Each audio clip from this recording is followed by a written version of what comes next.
Hola, muy buenas noches. Espero que te encuentres bien. Esperamos ya el jueves, Dios quiera que sea posible, ya poder iniciar a transmitir nuevamente por Instagram.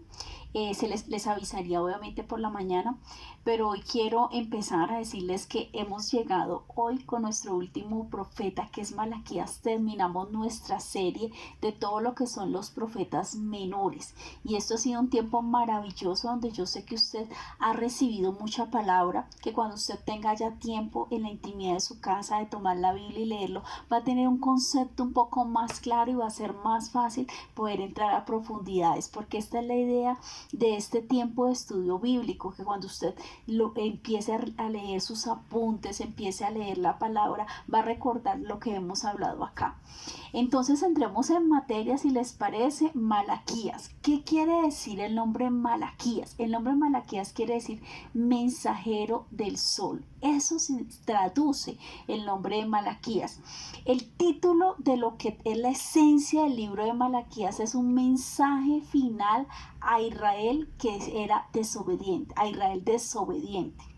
Encontramos, usted sabe que en todos los libros de la escritura, de nuestra amada escritura, encontramos a Jesucristo y la presencia del Espíritu Santo. ¿Cómo encontramos a Jesucristo en el libro de Malaquías? Con el sol de justicia, así lo representa. Y el Espíritu Santo es quien unge este mensajero para que se prepare el camino del Señor. Este es uno de los libros antiguos, 440 a los 400 años antes de Cristo aproximadamente. Hay otros que tienen mucho más tiempo. Usted sabe que el primer libro que fue escrito fue Job, ese es el más antiguo de todos. Pero con este libro estamos dando, como le decía hace un instante, un tiempo en que ya terminamos este maravilloso tiempo de estudio de profetas menores. ¿Qué había pasado? Malaquías es un profeta que habla después de que ya habían pasado más de 100 años. Ya el pueblo había regresado al exilio, que estuvo en Babilonia aproximadamente unos 70 años. Ya se había restaurado el templo, ya se había vuelto a realizar todo lo que era el tema de organización a nivel sacerdotal para que estuvieran en el servicio en el templo del Señor. Pero esto no duró mucho tiempo funcionando como debía ser, porque esta generación de la cual Malaquías le está hablando es una generación que abandonó a Dios completamente, y aún los sacerdotes, que eran los encargados de hablar al pueblo, de corregirlos, de aconsejarlos, de exhortarlos, incluso los sacerdotes estaban guiando mal al pueblo de Israel por el mal camino, permitiendo que el pecado llegara hasta el mismo templo del Señor. Era un tiempo de corrupción, injusticia y muchísima pobreza. El exilio, esos 70 años cuando llegó el rey de Babilonia, Nabucodonosor, no habían hecho nada en el corazón de este pueblo, porque ese corazón seguía duro y peor aún, muy apartados del Señor. Entonces, ¿qué hace el profeta Malaquías? Habla en medio de la apatía, en medio de la decadencia espiritual de Israel. Recuerda el amor constante e inalterable de Dios, y eso es hasta ahorita, hasta nuestros tiempos. Usted ve las situaciones, ve cómo está nuestro país, ve cómo está el tema de guerras, ve las situaciones no solamente a nivel Colombia, latinoamericano, sino a nivel global. Y usted ve situaciones muy complicadas en diferentes áreas, en el área económica, en el área de la salud, en el área de falta de ya principios de honra, de respeto hacia los padres, hacia las autoridades. Entonces, este era un tiempo muy similar a lo que estamos viendo ahora, para hacer un paralelo. ¿Qué hace el Señor? Recuerda a través del profeta ese amor que siempre Dios está allí. Afirma que Dios cumplirá sus promesas. Además, él quería que la gente regresara, pero regresara a la verdadera adoración. Incluso se estaba presentando una situación muy complicada y muy delicada. Muchos estaban repudiando a sus esposas para casarse con extranjeras, con mujeres fuera de Israel. Y otros no pagaban los diezmos que correspondían al Señor. Entonces era un tiempo de corrupción, no solamente en el área sexual, en el área espiritual, en muchísimas áreas. Por eso dice que estaban verdaderamente muy apartados del Señor. ¿Qué más nos habla el profeta? El profeta empieza a hablar que llegará un tiempo que se llama el día de la ira del Señor, que es el tiempo donde traerá el juicio sobre los soberbios y sobre todos los que hacen maldad. Eso lo encuentra en Malaquías 4:1. Pero también dice que él teme su venida y que va a traer salvación. En el 4:23 habla de la profecía acerca de esa venida del profeta Elías, que siglos más tarde se cumpliría con la llegada de Juan el Bautista. En Mateo 11:14, en Marcos 9:13 podemos encontrar que todo lo que dijeron los profetas se ha cumplido y se sigue cumpliendo hasta nuestros tiempos. También el profeta Malaquías llama la atención y le dice, mire, ustedes se habían olvidado completamente del temor, de la honra que hay que tener al Señor. Se perdió ese respeto hacia el Señor y le recuerda la responsabilidad que tienen los sacerdotes, los líderes, los ministros. El camino de liderar y acompañar a las personas en todo este tiempo, en cualquier proceso que estén viviendo, familias, personas que estén con nosotros en nuestro ministerio, en nuestra cobertura o en cualquier otra iglesia, es importante que siempre debe haber la dirección de la Escritura y a través del filtro de nuestro Señor Jesucristo. Esto es vital para usted saber que está en un sitio de sana doctrina. Si no está en la Escritura y alguien se para a decirlo, no le crea, porque al final de los tiempos habrá muchos que aún conociendo al Señor se apartarán y sus corazones se enfriarán. Entonces, ojo con quién escuchas, ojo con qué estás haciendo en tu tiempo de conversación, cómo está tu tiempo de intimidad con el Señor.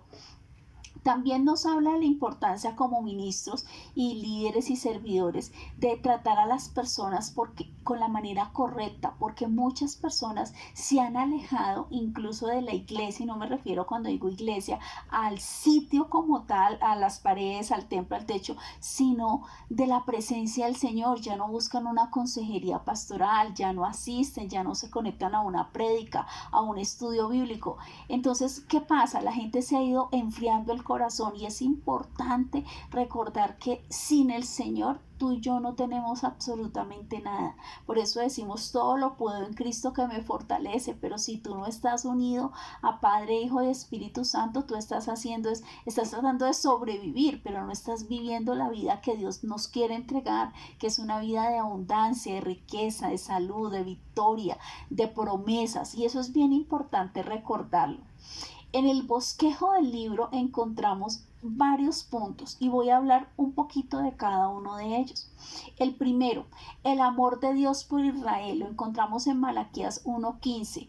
¿Por qué? Porque escogió a Jacob para ser la nación de Israel y no a Esaú. Ese es un reclamo que ellos le dicen, es que el Señor se olvidó de nosotros. Y él dice, yo siempre he estado con el pueblo, yo siempre soy fiel al pacto que he hecho. Recuerde que los pactos se hacen de mayor a menor, o sea, Dios con los hombres, Dios con Israel, Dios con David.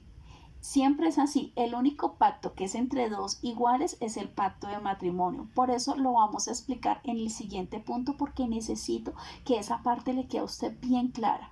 Cuando a veces usted escucha que pacte por su salvación, esto no es bíblico, porque cuando el Señor muere en la cruz del Calvario, Él te da la salvación, te da la sanidad, se lleva la muerte, se lleva la enfermedad, se lleva la pobreza, se lleva muchísimas cosas.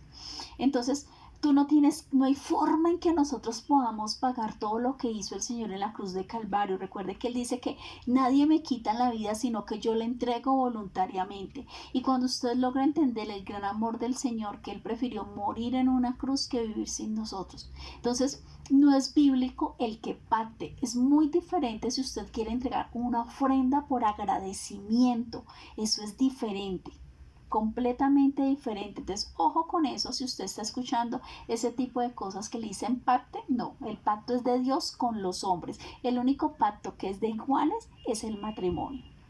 El segundo punto que Dios habla, Dios reprende a los sacerdotes porque, como le digo, no estaban haciendo una correcta labor, estaban viendo que el pueblo estaba equivocado, estaba desbordado, estaba perdido, y no hicieron absolutamente nada. Entonces el Señor realmente está muy molesto con todo lo que es el grupo de sacerdotes y de personas que están dedicadas al templo. En Malaquías 1:6 y habla de que traían animales enfermos para los sacrificios. Recuerde que en el Antiguo Testamento cada persona tenía que presentarse con su animalito. Si las personas tenían un poder adquisitivo, pues presentaban un animal grande, o sea, un becerro, una oveja, una cabra. Si no había tanto el dinero de la familia, entonces traían una palomita, una ave pequeñita. Y si definitivamente era una situación muy complicada, presentaban la ofrenda como tal de harina. Entonces, pero el tema de sacrificios como tal siempre incluía animalitos, no importaba el tamaño y era según la posibilidad económica. Recuerde que el animalito lo que hacía en el Antiguo Testamento era que no quitaba tu pecado, lo cubría. Por eso iba constantemente, tenías que presentarte al templo y llevar una ofrenda que era un animalito para sacrificar. Cuando el Señor Jesucristo muere en la cruz del Calvario, Él es el cordero inmolado y ya nosotros no tenemos que seguir haciendo sacrificios. Él fue el cordero perfecto, que Él no vino a cubrir, sino a quitar el pecado. Entonces, por eso es que tú y yo no estamos yendo al templo a llevar los animalitos. Antiguo Testamento sí lo hacía. Entonces, teniendo en cuenta esta explicación del Antiguo Testamento, ¿cuál era el reclamo que Dios le hacía en ese momento a los sacerdotes? Traían animales enfermos para los sacrificios, demostrando que no honraban ni adoraban a su Dios. Y los sacerdotes participaban de esta adoración corrupta, o sea, permitían esto. Llevaban animales sin una patica, llevaban animales tuertos, animales enfermos, animales desnutridos, y esto no era permitido porque tu ofrenda debía ser de honra para el Señor. O sea, tú no podías llevar cualquier cosa y de cualquier manera, y ya animales enfermos o a punto de morir. Entonces el Señor hace ese reclamo, Malaquías 1:6. Otro punto importante como tercero es que condena el repudio a las esposas. Le voy a explicar qué estaba pasando. Malaquías 2:10 al 16. Dios no acepta las relaciones que ellos tenían en idolatría con el divorcio, porque se habían vuelto contra el mismo Señor y contra las esposas. Es decir, había un matrimonio y este era el esposo, y este hombre ya no quería convivir con su esposa porque vio a las de los otros pueblos. Y entonces, ¿qué hacía? Repudiaba a su esposa, la botaba literalmente, sin haber hecho ella absolutamente nada para desagradar, ni para deshonrar, ni para afectar su matrimonio, ni su familia. Simplemente él quería repudiarla sin justificación ni motivo alguno, a una buena esposa, una buena madre, para poder desunir esa relación de matrimonio, ese pacto de matrimonio, y poderse ir con otra mujer de otra, por ejemplo, de Cananea, de otro pueblo cercano a Israel. Entonces Dios le dice que Él no acepta eso, porque finalmente ibas a dejar a tu esposa, que era la bendición que Él había entregado. Segundo, eso traía una situación de divorcio, de destrucción de la familia. Tercero, ese esposo se iba y empezaba a adorar a otros falsos dioses. Usted va a encontrar dioses en la Biblia con minúscula, la D, que significa falsos dioses, porque nuestro Dios no es un falso Dios, Dios es Dios, y a Él sea la honra y la gloria eternamente. Entonces, el reclamo que Dios estaba haciendo era: yo no acepto la relación que tienes de idolatría y no acepto tu divorcio, porque estás pecando contra mí y contra tu esposa. Y eso era algo que Dios estaba supremamente molesto. El segundo reclamo que hace el Señor es que tienen hombres israelitas casándose con mujeres no israelitas y aceptando la adoración a otros dioses paganos. Y tú me dirás, sí, eso era en el Antiguo Testamento. En el Nuevo Testamento Dios nos abre y nos dice: no te unas en yugo desigual. Cuando está hablando en yugo desigual, no solamente se refiere al tema de matrimonio. Cuando tú vas a montar un negocio, una sociedad, una empresa, fíjate con quién te estás uniendo, porque no solamente es el tema de que las personas piensan que esta frase de no te unas en yugo desigual solamente para matrimonio, y no lo es. Cuando yo voy a montar una sociedad, una empresa, en cámara y comercio, voy a hacer un negocio, ¿con quién yo me estoy relacionando?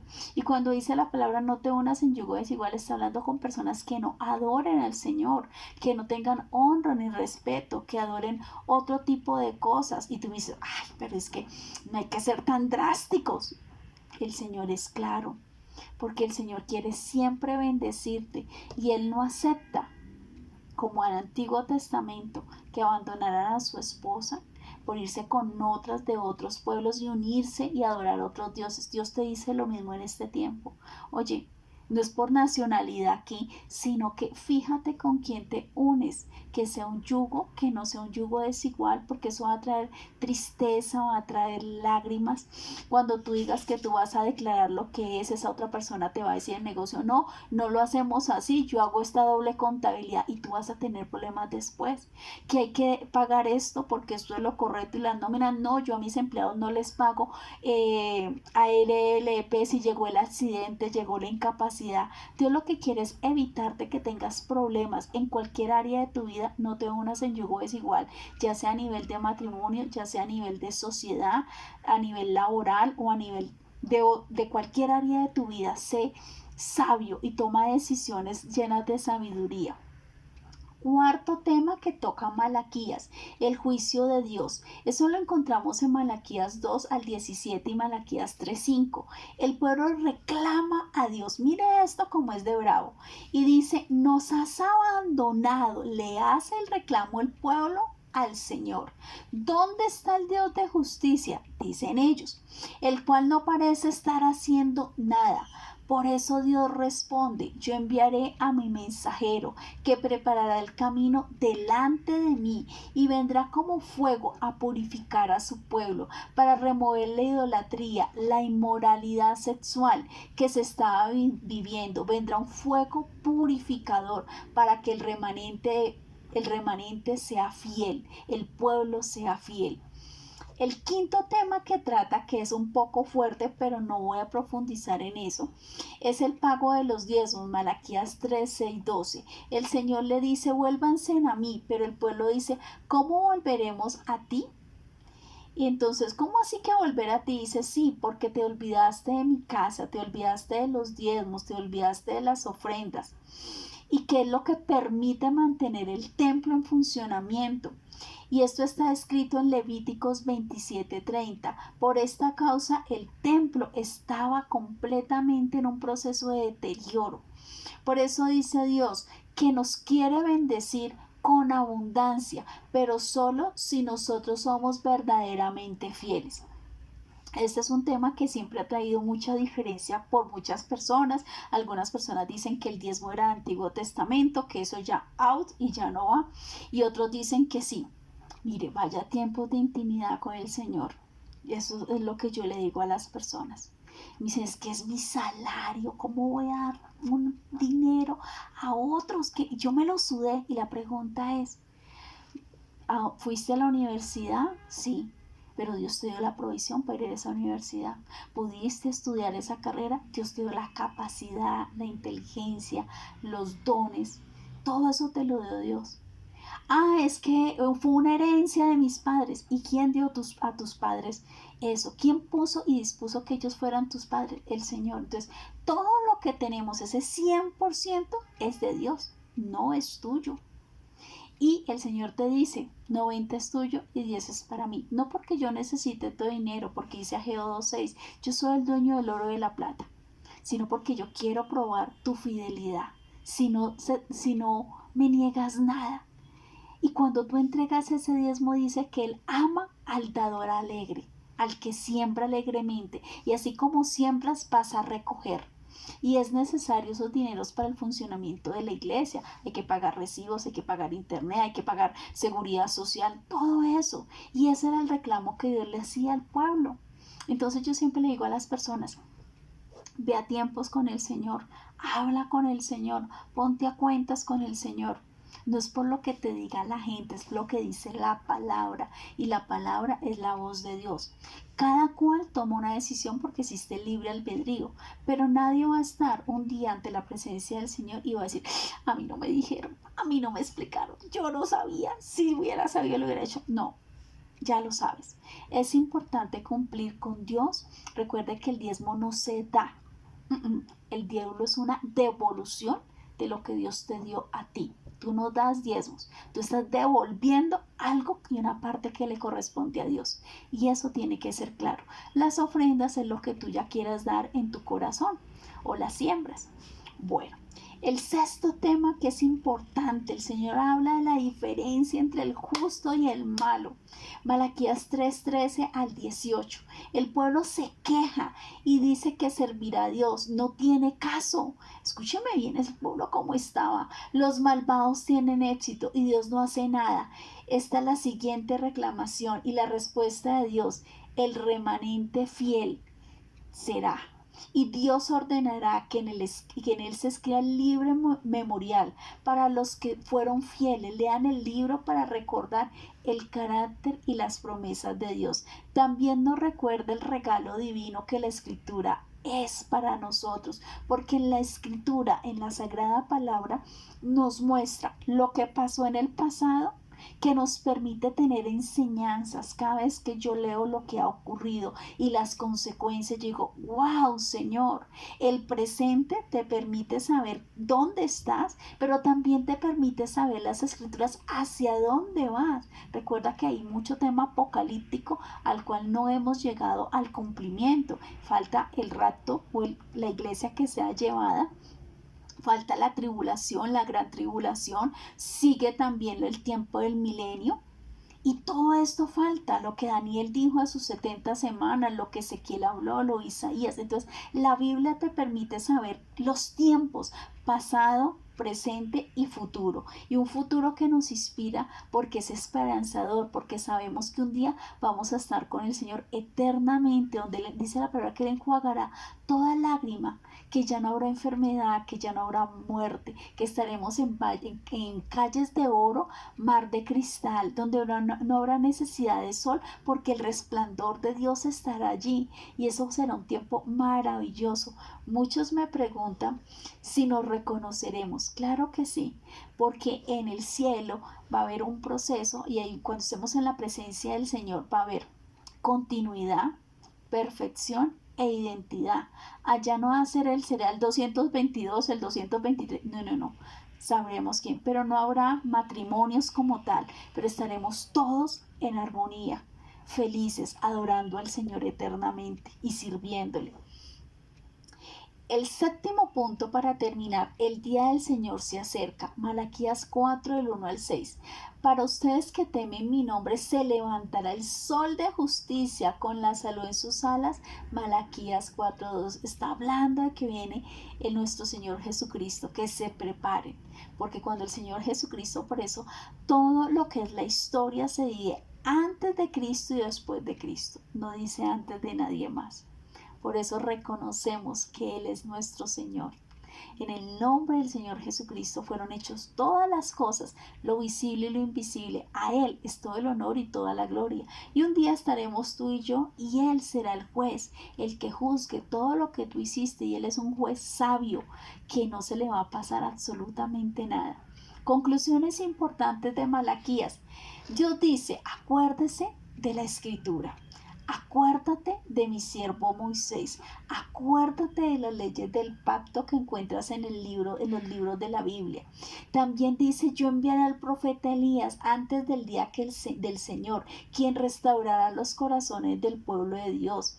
Nos habla de la importancia no solamente del Antiguo Testamento, de la Torá. Cuando digo Torá es Génesis, Éxodo, Levítico, Número, Deuteronomios, sino también de la importancia de los profetas y de todo lo que es la Biblia, Antiguo, Nuevo Testamento. Ellos se unen así y van a la tabla de tu corazón con Apocalipsis. Por eso la Biblia es tan importante conocerla y estudiarla en forma completa. También dice que Él restaurará al pueblo y sanará los corazones. Nos dice que recordemos Deuteronomios 30, Jeremías 31 y Ezequiel 36 que nos habla. Malaquías 4, del 1 al 2 dice, el día del juicio venidero. El Señor de los ejércitos celestiales dice, el día del juicio se acerca, ardiente como un horno.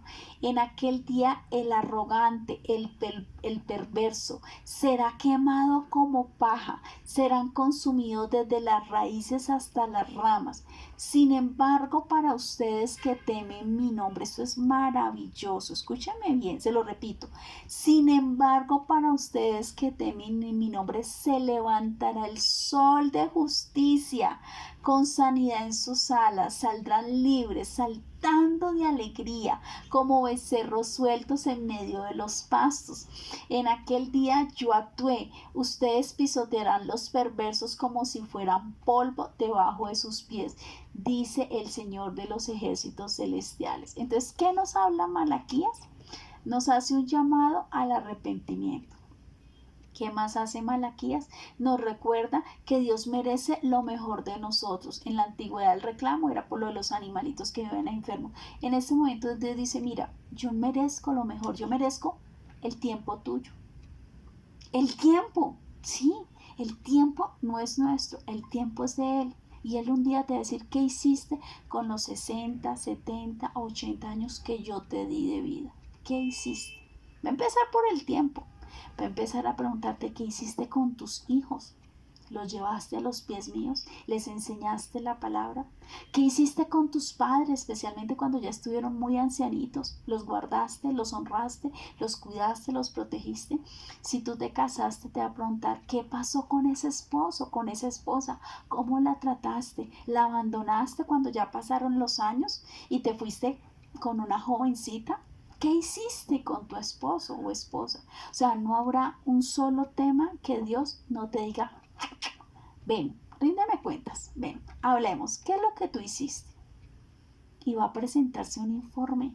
Y en ese informe no solamente vas a estar tú, vas a estar Jesucristo, sino todos los que estamos aquí. Vamos a escuchar absolutamente todo porque nada le es oculto al Señor. Se abrirán los libros y en los libros está escrito todo lo que tú hiciste, no solamente lo que hiciste, incluso tus pensamientos, cada frase que tú dijiste. Entonces, por eso es muy importante que lo que tú hables sea coherente, lo que hables con lo que haces y con lo que vivas. Hay personas que dicen una cosa, hacen otra o no hacen o etcétera. Permítame. Entonces, ¿qué es importante? Que Dios te va a pedir cuentas. Un día vamos a estar ahí, en la presencia de Él. Y entonces, siempre recordar que Dios merece lo mejor de nosotros. Nuestro primer levantarnos, ¿no? Cuando abrimos los ojitos y le decimos, gracias Señor, porque estamos vivos. Cada vez que tú te vistes, gracias Señor, porque tengo ropa, Señor. Cuando tú te sientas y preparas los alimentos y abres tu nevera o tu alacena y dices, gracias Señor, porque tengo.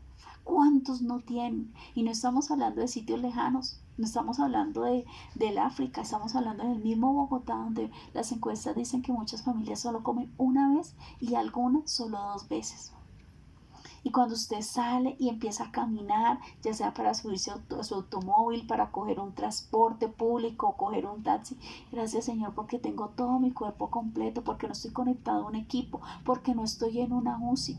A veces hemos olvidado algo que es tan importante, ser agradecido. Se nos ha olvidado tener esos tiempos de oración con el Señor. Y yo siempre le he dicho, orar es conversar. Es charlar con Él y decirle, uy Señor, estoy cansado, Señor, estoy triste, mira, y hablar con Él. ¿Hace cuánto tiempo no le das gracias a los ángeles que te guardan y te protegen? ¿Sí? ¿Hace cuánto no lo haces? ¿Hace cuánto no honras a tu madre, a tus padres, a tu esposo o tu esposa? ¿Hace cuánto no le dices a tus hijos que los amas? No tiene que ser una fecha especial para tener un detalle. Cuando digo detalle, no solamente me refiero a un regalo o algo físico. Si lo puedes hacer, qué bendición. De abrazarlo, decirle te amo, te extraño. Son todas las cosas que Dios nos hace recordar que Él merece lo mejor, porque todo lo que tú y yo tenemos es porque a Él le ha placido. Nada existe que sea por casualidad, todo es por causalidad, todo tiene una razón de ser. Y el Señor va a pedir cuentas de nuestras vidas en todas las áreas. En el área de la salud, cuidaste el templo del Espíritu Santo, cuidaste tu vida, fumaste, tomaste, bebiste, charlaste, te prostituiste. ¿Qué hiciste? Dios te va a pedir cuenta de tus finanzas. ¿Fuiste fiel? ¿Apoyaste la obra del Señor? ¿Apoyaste la radio? ¿Apoyaste las transmisiones? ¿Apoyaste para la consecución de Biblias, de mercados, de viajes, de misioneros? Te va a preguntar por tu área sexual. ¿Fuiste fiel o caíste en adulterio, fornicación, en pornografía y masturbación? Todas las áreas, no habrá una sola área que Dios no te pida cuentas, porque Él es Dios y puede hacerlo. Recuerde que dice la palabra, nacemos desnudos y nada nos llevamos. Estamos de paso y a veces nos aferramos a personas, a circunstancias y a hábitos y olvidamos lo más importante, enfocarnos en ser agradecidos, en amar a Dios, en evangelizar, en amar, pero también en perdonar. Y estamos equivocándonos en muchas cosas en nuestras vidas. Y esto es importante. Y sobre todo anunciar el sol de justicia, hablar de Jesucristo. Esa es la muestra más grande de amor, que tú y yo hablemos de nuestro Señor Jesucristo cuando todavía hay tiempo, porque llegará un momento en que la iglesia no va a quedar aquí. La iglesia será llevada en un abrir y cerrar de ojos y muchos dirán, no me fui, o muchos dirán, no hice lo que tenía que hacer. Dios pedirá cuentas. Bueno, mis amados, este era Malaquías. Espero que sea un tema que haya llegado a lo profundo de su corazón. No solamente explicamos un poquito el contexto histórico, las situaciones que se vivían, las costumbres, para que usted pueda entender mejor todo lo que estaba ocurriendo, sino que ponemos ese texto que estaba en el Antiguo Testamento y lo movemos acá a nuestro tiempo para que nos deje una enseñanza útil a ti y a mí. Y eso es lo lindo de la Escritura, que no importa qué libro sea, tú lo abres y te habla el Señor a tu corazón y te deja una enseñanza que te permite alcanzar victorias, bendiciones, y que esas promesas que aún no han llegado puedan llegar cuando me muevo en obediencia, cuando me muevo en fe y sobre todo cuando estoy siempre agarrado en la mano del Padre, Hijo y Espíritu Santo. Este era Malaquías. Muchas gracias por estar aquí. Comparte este video. Es una forma sencilla de evangelizar. Muchos te dirán, mira, gracias, no me lo vuelvas a enviar. Gracias. No importa, tú haces lo que Dios te ha hecho. Coge este video y cuando llegues, mándale a las personas que tú piensas que necesitas en este momento una respuesta de parte de Dios. Y yo sé que todo lo que hagamos, que es cumplir la gran comisión, que es hablar a otros, va a traer bendición no solamente en tu vida, sino en tus generaciones. Te bendigo, gracias por estar aquí, un gran abrazo, adiós, hasta luego, buena noche.